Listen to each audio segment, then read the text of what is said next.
Hey, this is Matt and welcome to the part number 2 of the ultimate comparison between the FUE, FUT and DHI hair transplant. For all of you guys who have already watched the part number 1, you know it was awesome. For all of you guys who didn't, make sure you watch that first. I'm gonna link it here because it kind of goes hand in hand as I was going through different factors and comparing the techniques based on each factors, and there were like 11 factors. That's pretty much it for the start, and without further ado, let's start with the part number 2.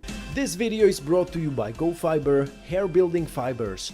Pick up your free sample and get instant hair confidence. Start your transformation today. As you have seen in the part number 1, I was responding or reacting to this comparison made on FUT, FUE and DHI, and this comparison has been shown to be very inaccurate so far, and believe me or not, this comparison has been actually published by a hair transplant clinic, and you will find many similar comparisons online which are very inaccurate and very deceiving, and that's why many guys keep repeating some stupid mistakes and they will choose one technique over the other which hadn't been the right one for them in the first place, and so on and so on. So let's keep going here. I will go on with the factor number 6 here.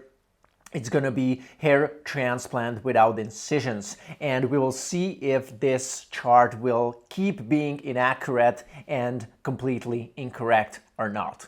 Let's start. Hair transplant without incisions. We have FUT 1 star, FUE 2 stars, and DHI 3 star. Well, I don't know why it's even important to discuss whether hair transplant will be done with or without incisions, and why it should be bad that incisions are being done. And actually, most of the experienced hair transplant doctors nowadays are still using recipient sites. They're still doing incisions even if they're doing FUT or FUE. Usually DHI clinics are these come and go clinic. They show up and then you don't hear about them 5 years later. They start utilizing DHI instead of pre-made incisions because it's easier to train the staff, like with DHI, just charging the pens. There are usually 2-3 people charging the pens, and then there is the doctor who is using the pen, who is actually, placing the graft inside of the scalp under the correct angulation and appropriate density. And it really doesn't take a long time to train these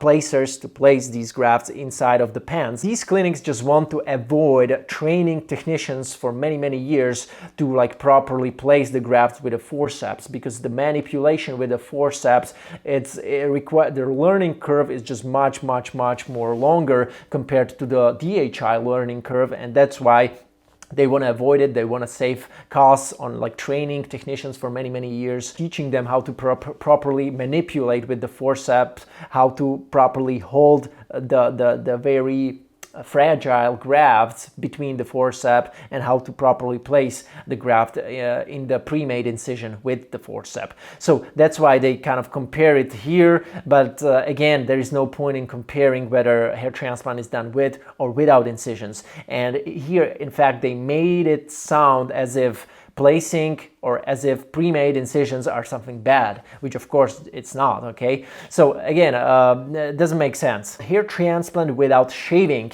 we see 1 stars, 1 star with FUT again, 2 stars FUE, and DHI 3 stars. Now, there are 2 things here. I mean, hair transplant can be shaven or non-shaven on the donor area or on the recipient area. So let's start with the donor again.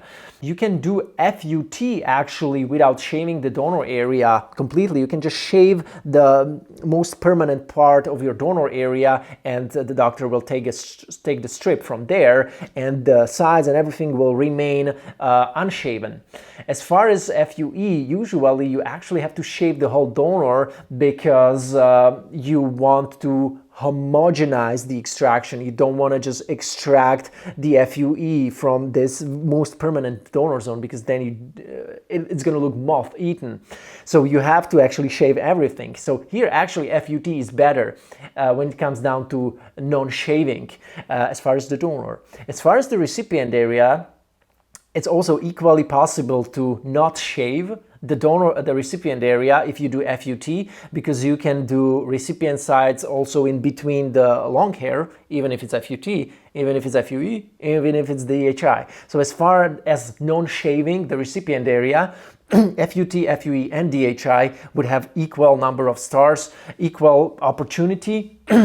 Plus, I would even say FUT overall is better as far as not shaving also the donor. So here the stars should be actually reversed. FUT should have 3 stars, FUE and DHI should have 2 stars. All right, another factor would be the cost, and we can see like 2 stars everywhere, which first I don't know what it means. If we kind of assume that 3 stars is the best and it's a sign of like the best price, and 1 star would be like a sign of very high price and something very expensive, then I would say let's give FUT the best rating, 3 stars, FUE would have 2 stars, and DHI 2 stars or even a little bit less. And I'm going to explain you why this will be more accurate rating. If we assume that there is one doctor who can do FUT, FUE, and DHI equally well, he's equally experienced, he has equal amount of years of experience, behind him doing FUT, FUE, and DHI, and he's about to extract 3,000 grafts with each procedure on 3 different patients, and he's going to be also equally involved in the harvesting phase as well as the implantation phase. So if we assume all that, he's going to charge less for the FUT, simply because it takes much less time to harvest a strip of 3,000 grafts compared to extract 3,000 grafts with the FUE. And if you take a look at physicians who are doing FUE and FUT, there is always like price per graft for the FUT graft is always lower than the price for the FUE graft. Why I would say that DHI could get even more expensive compared to the FUE? Simply because the cost of the tools which are used during that procedure.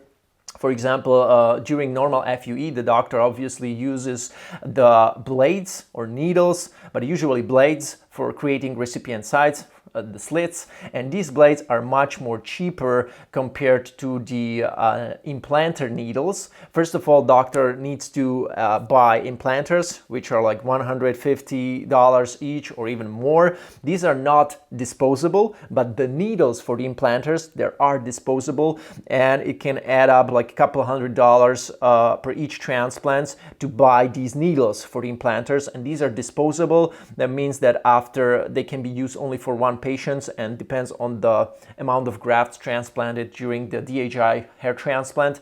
The doctors may need like from 6 to even 10 needles, and that's why this can add up to the cost of the FUE procedure. That's why DHI could get more expensive compared to the FUE. Now, the reality that you can get nowadays like DHI hair transplant of 3,000 grafts in Turkey for like $2,000, and then the same 3,000 graft hair transplant with the FUT for like 10 grand or 20 grand somewhere in Canada or US, that's another thing, okay? We cannot discuss it in terms of that because that's like a geographical difference. But if we assume that there is one doctor who is doing that in one place, and he's doing FUT versus FUE versus DHI, he can do them equally well. He does the same job, the same amount of grafts with each procedure. He will charge less for the FUT.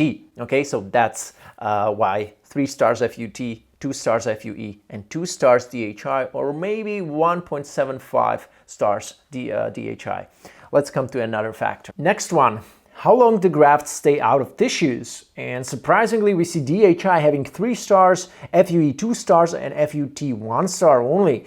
I would love to hear their reasons for that. Here I would say FUT 3 stars because the grafts which are coming from the strip, these grafts are actually coming with some tissue, some skin tissue underneath them, and they're still being provided with nutrients and blood supply, even if the strip is being taken out from the donor. But on the other hand, with FUE, and DHI because the same extraction is utilized usually for both methods, and that's the isolation, FUE extraction, like 1-by-1 follicle isolation.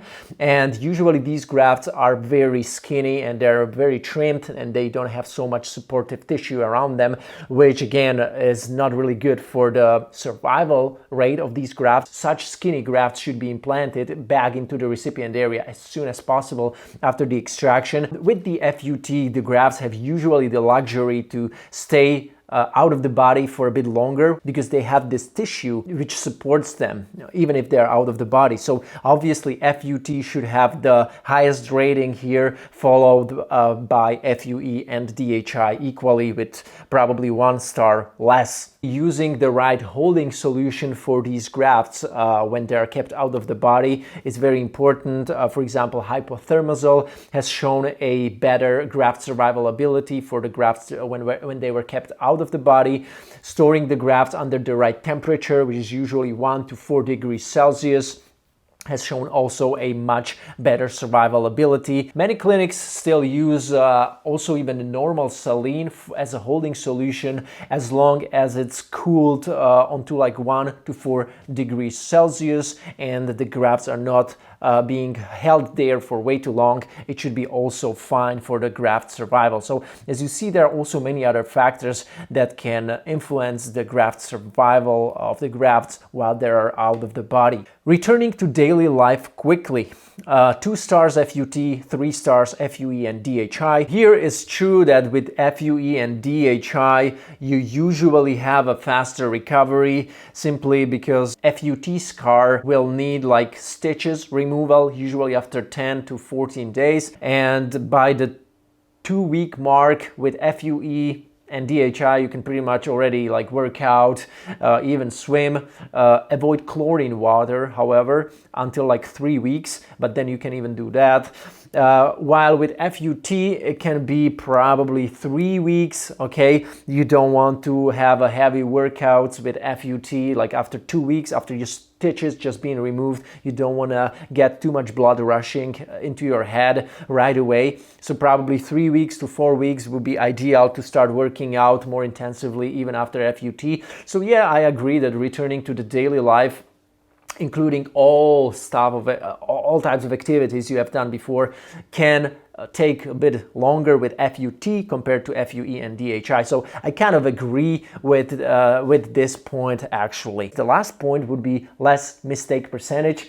This is complete nonsense. Assuming there is one doctor who is equally experienced in FUT, FUE and DHI, the mistake percentage is actually the highest with FUE and DHI. If we're just talking about the potential transaction rate, it's just the highest with the FUE, and that's why automatically also DHI, because the same extraction method is utilized. He cannot avoid the transaction rate with the FUE because it is being referred to as a blind procedure by many doctors, and this is not just for fun, because especially by patients with curly hair, afro hair, the doctors don't know how the hair follicle kind of curls underneath the skin. Even if he tries to extract the follicle, he cannot just assume that the same direction will continue underneath the skin. And that's why FUT is much safer in terms of providing lower transaction rate.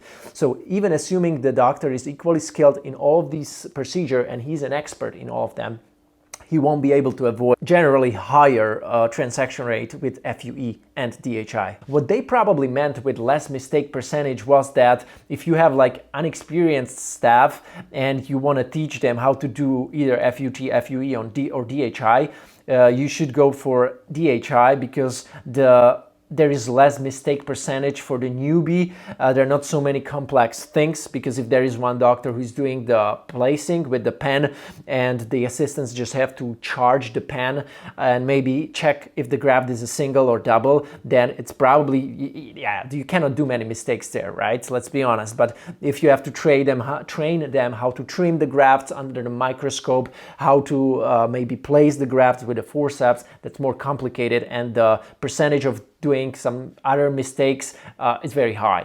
So maybe they meant that. Here is how the comparison looked like, and here is how my adjusted comparison looks like. So we see that I had a very different opinion on almost every factor here besides returning to the daily life quickly. That's the only one that I kind of agreed with, but anything else was like different. So you can see how clinics tend to deceive patients just because they're offering, let's say DHI, they make it look like this is the best. If it would be probably FUT clinic, it would try to lobby for FUT and put like the best ratings there. So that's why I don't believe just blindly all these comparisons just because they look cool and nice and they look like they make sense. No, they don't.